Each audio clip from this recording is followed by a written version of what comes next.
Warga usulkan anggota dewan harus minimal S2 dan TOEFL di atas 500.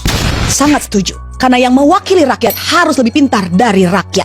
Tapi pastikan S2 tersebut asli, bukan hasil membeli ijazah palsu.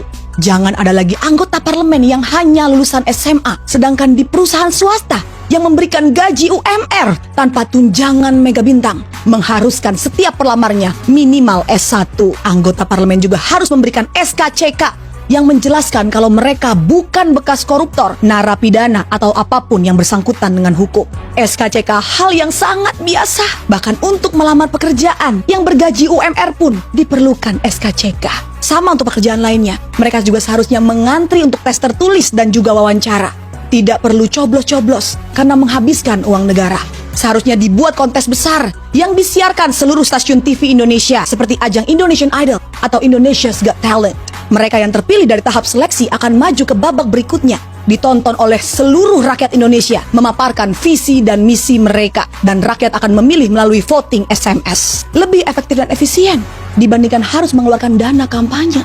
Tidak perlu mencetak kaos, baliho, pasang spanduk, dan juga mengeluarkan amplop-amplop serangan fajar. Dana pemilu yang sangat besar dan bernominal fantastis bisa menjadi buah simalakama bagi para calon legislatif. Jika mereka salah logika, dana kampanye bisa mereka anggap sebagai dana investasi untuk pekerjaan yang akan mereka dapatkan. Akhirnya ketika mendapatkan pekerjaan tersebut, alih-alih menyuarakan aspirasi rakyat, mereka malah mengganyang uang rakyat.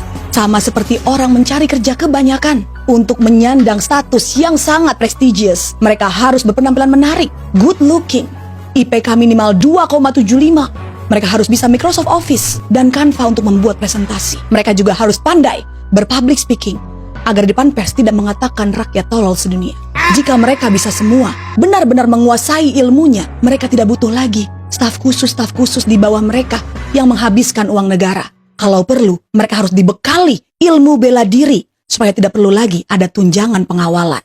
Tunjangan rumah juga harus ditiadakan. Halaman gedung MPR, DPR masih sangat luas. Masih cukup untuk dibangun rumah susun ataupun apartemen agar mereka tidak kena macet di jalan. Dari apartemen di halaman DPR MPR, mereka bisa turun jalan kaki dan menyehatkan badan. Tidak perlu rapat di hotel-hotel bintang 5. Karena kembali lagi, semua itu menghabiskan uang negara. Jika akses ke DPR tinggal berjalan kaki, mereka tidak perlu lagi pengawalan khusus ninu-ninu, tetot-tetot. Karena sesungguhnya hanya ambulans dan damkar yang berhak dapat perlakuan istimewa di jalan.